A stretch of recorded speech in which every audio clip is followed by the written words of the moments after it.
Hello and welcome to the Week 9 and 10 edition of the Coach's Corner, this spooky Halloween edition of Coach's Corner here on Leominster TV. I'm masquerading as the voice of the Blue Devils, Todd Robbins, joined by, not Dave Palazzi, but masquerading as Dave Palazzi tonight.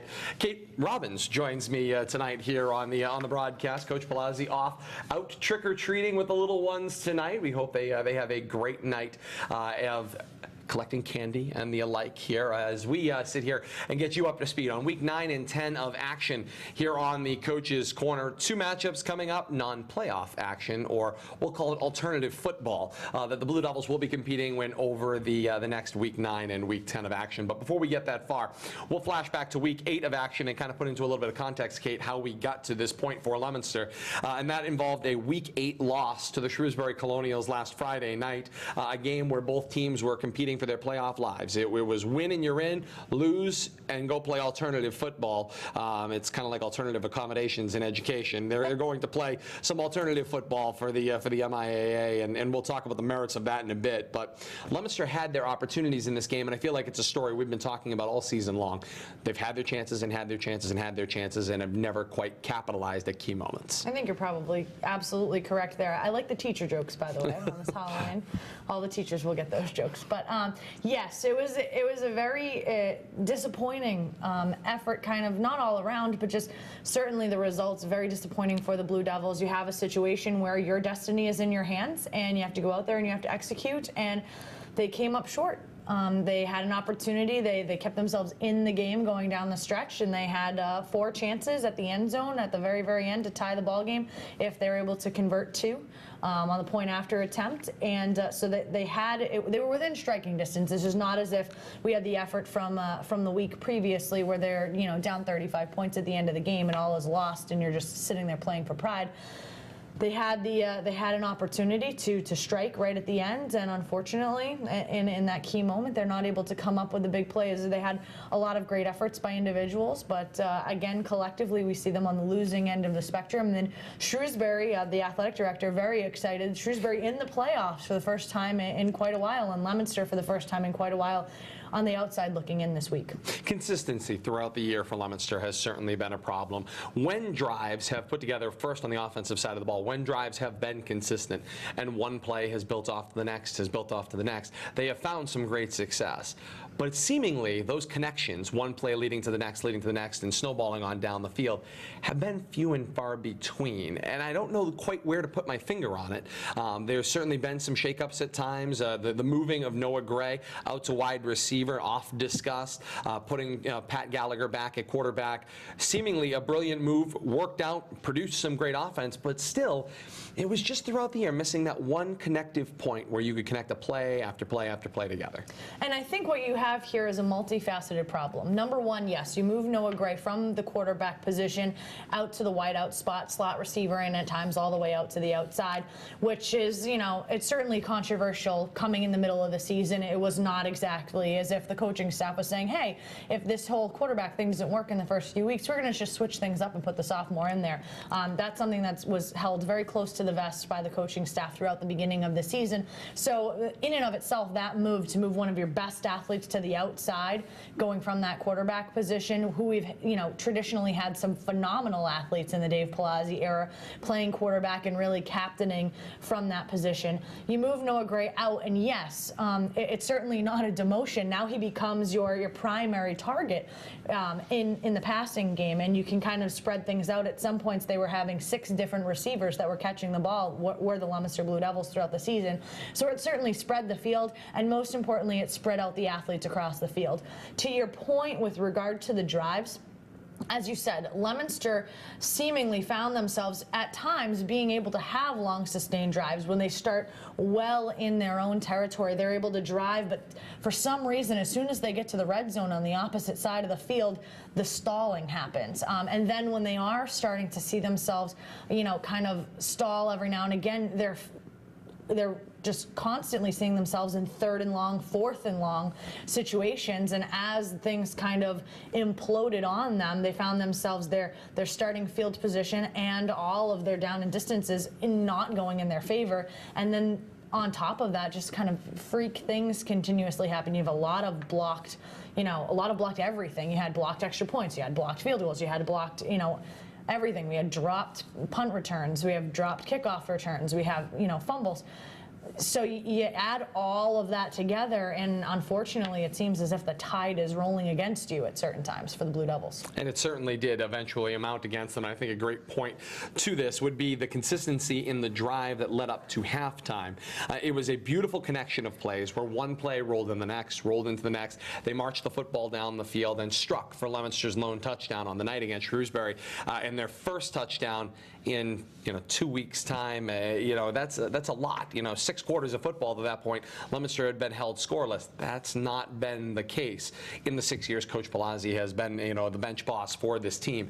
So that certainly, probably both was pleasing to score and then frustrating at the same time that you could see it happen and matriculate down the field very easily at key points in time, and then you're not able to do that or count on that from a consistent point one time after another. And not only that, when you think about it in the pregame, Coach Palazzi talks about how there's an emphasis on defense. The previous week, giving up 35 points. I understand that St. John's Shrewsbury is a formidable team, and you're going up against somebody that, you thought you matched up well, and your defense gives up 35 points. And Coach Palazzi then goes and he challenges his defense to come up and have some big plays. And in my opinion, granted, it counts for next to nothing. I sit here and talk to you. But in my estimation, giving up 14 points in an entire football game to a team that you're in playoff contention with, emotions are really running high at that point. I think that's a win for the Leominster defense. And then 2 weeks in a row, as you said, to have 2 full football games and only come up with 1 offensive touchdown amongst the 2 of them, that's kind of unheard of in the Dave Palazzi era. So the frustration on both sides of the ball for the coaching staff, it's got to be very difficult. You ask your defense to step up in the Shrewsbury game, they only give up 14 points, and you're only able to come out with 1 score. It's very difficult for the team to swallow. And with all of that said, coming down the stretch, Leominster still was in a position to win the football game. That's kind of the most frustrating part of it all, is you get to that last drive of the game with possession to move the ball down the field, and they still have a chance to capitalize, as you mentioned a few minutes ago. They make the connections. One play leads to the next. You get to the middle of the field. The next play with the jump ball down the left side of the sideline. Noah Gray goes up over 2 defenders, makes the catch, comes down out of bounds around the 25-yard line, setting up with like 9 seconds to play in the game approximately, or something in the single digits, a chance for at least 1 play, and it ended up working out to 2 plays. And then it was that moment of, well, what's going to happen? Everyone in the stadium after the jump ball that Noah Gray made the catch of said, well, we know where the next play is going to go. So Coach Palazzi decides to throw away from Noah Gray. And then once that pass falls incomplete with just the 1 second left, you come back with the pass to Noah Gray. And thinking about it since the game has happened, and I never would second guess, I feel like the phrase that keeps running through my mind comes from the movie The Replacements. Winners want the ball. So I don't care if you throw 3 straight passes to the kid. I like our odds with Noah Gray going up over a double team and a triple team. Try to get him a little help, run a pick, run something, rub a defender off, on a little drag route. Do something to connect with him and give him another chance at a jump ball. I think that's probably where I would have liked to have seen that gone. You and I sit here now after the fact, a few days removed from it. We're certainly not the ones that are. That's how the media works, by the way, dear. This is our job. We get to Monday Morning Quarterback. I'm well aware, but as you said, certainly not being overcritical. The coaching staff has done a phenomenal job all season long. What I do want to highlight in that particular drive and in the touchdown drive in and of itself, very impressed with sophomore quarterback Pat Gallagher's ability to run the 2-minute offense, particularly down the stretch. You have a person who is between 15 and 16 years old who has come in mid-season, taken over an offense, and it's not a run-based offense. It's not, okay, kid, here you go, hand the ball to one of these 3 backs. He is running a spread offense in a very complex system that has traditionally been extremely talented at scoring points. You have all of these weapons that you're responsible for, the passing game and the run game. You're being asked to step up mid-season, take this offense over, and for him to be able to, in those types of situations, show the poise that he did. Yes, the play calling you can Monday morning quarterback. There are probably 33,000 people in this town that are going to say, hey, you should have done this, you should have done that. My 91-year-old grandfather's probably sitting at home saying the exact same thing. So I mean, if you're the coaching staff, you hear that week in and week out. And so the plays that were called. But what are some of the takeaways? I'm really impressed with the poise of the quarterback to be able to, as you always say, matriculate the ball down the field in such a fashion, running a 2-minute drill without any timeouts when he does it to end the game, being able to go up to the line of scrimmage, clock the ball, manage the clock, manage the personnel, get the plays called in, and be able to take all of his opportunities, fruitless or not, all of those opportunities to try to get a score, to keep your team in the game. I'm telling you, I would say 80% of the quarterbacks, 80% of the offenses in Central Massachusetts football not able to execute. So my hat goes off to that entire offense, the offensive line, all the specialty players, including the quarterback and the coaching staff, for being able to at least put themselves in the position to be able to have a comeback. Without question. And I have to say also with Pat Gallagher, I would have to say here. I mean, stepping into that role when he was and to lead the team in the direction that he did and move the ball down the field and the way that he did throughout the year. I mean, even in the game against St. John's, where Leominster was held ultimately scoreless, and the majority of this game in the same situation, I thought he actually played a really great football game. I thought he moved the ball down the field. I thought he made some great throws, some timely throws, picked some of the right receivers along the way. Did he maybe not make the exact right read? Well, sure, that's why I'm not a football coach, but they looked good in the air, which is something that, you can't say enough of, and not every young quarterback has the ability to do that. So to me, his ceiling, the growth potential that he has over the next 2 years as a sophomore, now becoming a junior, and then a senior in the year after that, is very exciting. That's exciting to see going forward. It's hard today to live with that thought, but that's, again, one of the benefits of being a media member. I don't have to worry about today. I can project out over the next couple of years, and assuming that he has the off-season work and the dedication and what I expect just from my read on him a little bit, the ceiling and the potential for Pat Gallagher is exponentially high. And I think that you're absolutely right. I mean, when we saw the matchup between Shrewsbury and Leominster last week, we had two starting sophomore quarterbacks in Pat Gallagher for the Blue Devils and Drew Campanale for the Shrewsbury Colonials. Both of them are considered studs when they were at the JV and the freshman level, which was last year. Yep. So, if you take that into consideration, we've been talking about Pat Gallagher's maturation process and how quickly he's been able to develop that maturity coming into things. You've seen somebody like Noah Gray, and he developed that over the course of several seasons. And in his freshman season, he was playing the tight end position. We've talked about it, the injury when we went up to Lowell High School, and kind of a season-ending situation for him. So his maturation process was stalled from that point to getting into sophomore year. But so nice to be able to see him begin that process, and he's only going to be able to grow as long as he takes ownership of that position, and he's open to the coaching, which I don't know how you can't be open when you have somebody like Dave Palazzi, a former Division I quarterback. Absolutely. who is a seasoned veteran at this point in Division II Central Mass, kind of at the helm, and he's an offensive specialist and your offensive coordinator. If I was that kid, I would make my ears as big as I possibly could and open up my brain as much as I possibly could, because there are college coaching staffs that are potentially at the Division II and III level that are not going to be as insightful, particularly at the quarterback position, than you're going to see with this high school. No, absolutely correct, and I think he is the guy. If anybody's going to help you reach your potential as a quarterback, I think Coach Palazzi is the guy to do that right now. 14-6, Leominster is a loser. They find themselves out of the playoff picture for the first time in the 6 years of the Dave Palazzi era.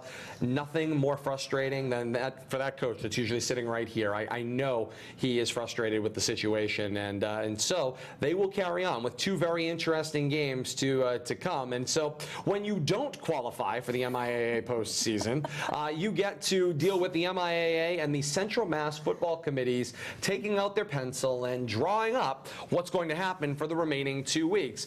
Carl will show us the schedule right now for the Blue Devils that has been drafted by the Central Mass Football Committee, and this is what Leominster drew in that pool. So they take the teams that don't qualify, they throw them into a big bin, they try to sort them out, and they try to do it in such a way that makes sense. One, hopefully for matchups against teams you haven't played, 2 teams that you are not going to play on Thanksgiving, and 3 interesting matchups that hopefully will put butts in the seats, even though it's high school football all in all. So Leominster drew a home game, as I suspected last Friday night, against Westboro because they only had 3 home games during their first 8. So they will host Westboro on Friday night, November the 4th, this very Friday, a 7 o'clock kickoff there per usual. Then for Week 10 action, they will go on the road to, yes, that is not a misprint, to Shepherd Hill, down to Dudley, and they will play Shepherd Hill in a rubber match.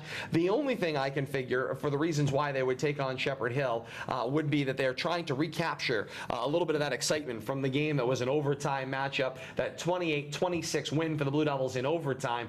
In Week 6 of action, they're trying to capture some of that and hopefully get another great matchup between 2 teams that did not qualify for the playoffs in Central Mass Division 2. They did not heed my request. No Northbridge, no none of the fun teams that maybe you might not see in a typical year. So Westboro and this Friday, November the 4th, and then Friday, not the 11th, Thursday, the 10th, is what we've been told at this time. The Blue Devils will travel to Shepherd Hill with, from what we've been told, is a 7 o'clock start at Shepherd Hill on the 10th of November, wanting to respect and avoid Veterans Day on that one. So that's what the Blue Devils have drawn up. The Westboro game will be a nice matchup. If they're able to capture lightning in a bottle with Shepherd Hill and get another exciting game, maybe that'll be something that people will be excited to go out to. But I think the committee fell into the exact same problem that these schools have been complaining about. You set up matchups with teams that you usually play, don't draw any kind of excitement. There's no real pull. These very easily could have been 2 games that were already on your schedule because last year you were all in the same division together. Certainly. I mean, you would think that because the Blue Devils have not played Westboro this year, and with the redistricting, shall we say, things match up a little bit differently. But the Blue Devils just traveled to Westboro last year, and the game was a bit of a dud, if we're being candid. So it'll be very interesting to see how things change. 2 different teams this year, so it could be a completely different story. I mean, we've seen Leominster teams not really show up to play all that well in these consolation games. Similarly, I'm certain that any team coming into this situation, you really have to get yourself up for these types of games. Having never been a football player, having never been in a situation where my games don't really count, I can't really equate it to anything. I mean, I was a 3-sport athlete in high school, but all of our games counted. So it's a very interesting, particularly on the psychological side, coming from it from a coaching perspective. I mean, you certainly want to win out all your games. They're games that are put on the schedule. They're meaningful in the grand scheme of things. They're meaningful for stats. They're meaningful for all sorts of things. But you are ostensibly out of playoff contention. The only really meaningful game left is Thanksgiving for all of these squads, including Leominster and Fitchburg. So at least Thanksgiving is going to have a great big air of jubilation around it, as we always want it to. But from a psychological standpoint, for the coaching staff, I would love to be able to pick coach's brain. How do you get all of these athletes to show up to practice every day? You've had an entire 8-week-long season, and now weeks 9 and 10 don't count, and then you go into now your biggest game of the year in week 10. These are the types of days that, particularly when you're going into practice, you got to spice things up. I mean, when we're in our softball season, when we're getting into kind of the doldrums of the season and things get really repetitive, you got to shake things up. So be interesting when we do get to pick his brain and rack his brain. How does the coaching staff go about, bringing in that psychological edge into the day-to-day? I mean, because essentially you've got 3 full weeks of practice right now with a couple of games to go out and do, but right now they're looking down the pike at Thanksgiving. I know Coach would never say, we're looking beyond Westboro, we're looking beyond Shepherd Hill, but the reality of the situation is that Thanksgiving's the last meaningful one. And that's been the frustration with this new situation, both with the playoffs and the non-playoff games. And Leominster, of course, hasn't faced 2 full weeks of it. Last year, they faced the 1 week of a non-playoff game when they got knocked out at the end of week 9 in the first round of the playoffs last year. But this is what the other schools that have been dealing with this have been complaining about with this system. The problem is, and I can see it from both the MIA and the football committee's perspective, there's a no-win situation here. At the end of the day, if you still want to have Thanksgiving Day football games, which other states that have similar playoff formats like New York do not have Thanksgiving Day football games, you are going to have some weeks in between where games just don't add up to anything for the teams that don't qualify for the playoffs. So it's Massachusetts right now is attempting to have its cake and eat it too, and are not able to do it very successfully. So somebody's got to win and lose. There's a priority system in here somewhere. But I mean, if you had talked to Todd Robbins and Kate Robbins a few weeks ago, talking about ourselves in the third person, very exciting last couple of weeks to the season. You have to have a must-win against Shrewsbury. You have to have a must-win against St. John's. You have to have a must-win against essentially the last 3 teams on your schedule in order to ensure yourself, a home field advantage or a spot in the playoffs. I mean, I know I've been saying it on the air quite a bit during the games. You have a situation because you only have the 8 weeks, and because only the 4 top teams in your division go to the playoffs, almost every single game, right out of the chute, can have that playoff atmosphere from the coaching and from the students and student-athlete perspective, because literally you can't have a slow start. You just can't. I mean, we have Fitchburg a few years ago on that, amazing playoff run that they had where they ran the table for a few weeks. Didn't they start 0-2? Yes. That doesn't happen right now. Nope. You cannot go 0-2 in this new playoff system and be able to sneak your way in, be playing your best football at the end, and go on a playoff run. Similarly, it creates a lot of anxiety and tension because every game is so critical. You can't have an off week and be successful. I don't know if you have it on your schedule, but then the schedule that you make in and of itself in the off season becomes, anxiety riddled because, who do you put on your schedule? Who will play you? How are the points being tabulated? I mean, just the power ratings in and of themselves, the whole thing it's extraordinarily high stakes right now with the way that the MIA has it. In some cases, very good. It brings a lot of meaning to the games, but on the other hand, now you're kind of at the hangover stage. I mean, we're in the hangover now. We're not in, and we're on the outside looking in. In the absence of an equal number of league games to the number of regular season weeks that you are going to play, you're going to have to fill a couple of weeks, which at the collegiate level you'd call non-conference games. And in trying to do that, you've got to try to find the right combination of teams. I mean, if you look at how certain teams matched out, and we'll take a look at the power ratings here at this point in time, and you'll see the distinction in numbers and where this problem kind of ensues. When you see the power ratings numbers and the difference between, a Wachusett and a Leominster and how their situations shake out, the numbers pretty much bear themselves out. I mean, St. John's finishes in first with a 6-2 overall record and a 15.88 power rating. Wachusett finishes second with a better 7-1 overall record and a full point worse in the power rating, and that has to do with the teams they choose to play. St. John's played Xavier, Connecticut, probably worth more points in the grand scheme of things than any of the Central Mass teams Wachusett chose to play. And this is one of the most interesting things. If you take a look at this 1-2 matchup, and Blue Devils fans can say, okay, great, 7-1, 6-2, the power ratings make the difference. Fitchburg is one of the teams that comes in, plays Wachusett. Wachusett beats Fitchburg, and they get no points because Fitchburg is 0-8 in their regular season. Fitchburg is one of the teams that causes Wachusett to drop to that second place finish. Because even though, again, they get 10 points for beating them in the game, no bonus points because they didn't win any games. Fitchburg did not tabulate or didn't calculate any points on their own from any of their games. So both Shrewsbury and Wachusett find themselves not being the beneficiary of having played a team like Fitchburg, who is 0-8 in the regular season. Now, I in my mind, if I'm the athletic director, if I'm Ray Kazenza at Fitchburg, after my league games for next year, who wants to play me? Who wants to play me? It's a Somebody massive will concern. get 10 points for potentially beating me if my team continues to not do well. And I mean, a lot of Leominster fans say, why is Leominster and Fitchburg not in the same league? Well, right now, Fitchburg is 0-8 in their division below us. They don't have the number of student athletes coming out for the team. So kudos to the athletic director at Fitchburg trying to level, the playing fields for where his team belongs. But how do you fill out the rest of your schedule? Because I guarantee you, if Ray Cosenza calls Wachusett or if he calls Shrewsbury, there's going to be an athletic director on the other side. What's in it for me to play you? That's right. No, it's absolutely, it's a concern. It's somewhere the MIA is going to have to step in and require and mandate some aspect of games along the way, which is a concern. But based on those power ratings you saw on the screen in front of you, this is the Central West crossover playoff bracket.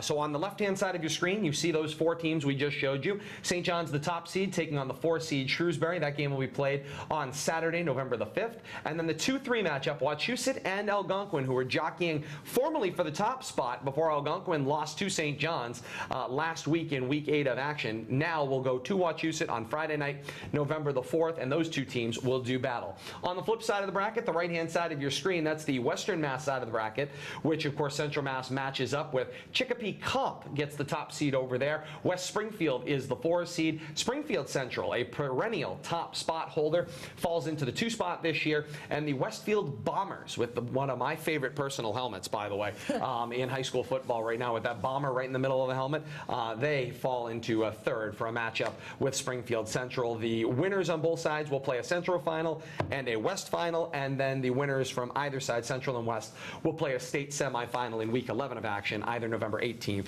or 19th, and I believe this year that will be played at a site in Central Massachusetts. One of the things to kind of think about, as Carl had that graphic up previously, one of the nice things is that some new teams in the playoff mix, I know, having been around you while you're putting these graphics together and going and searching for the helmets. There's some new teams, which it kind of brings a freshness to the playoff system.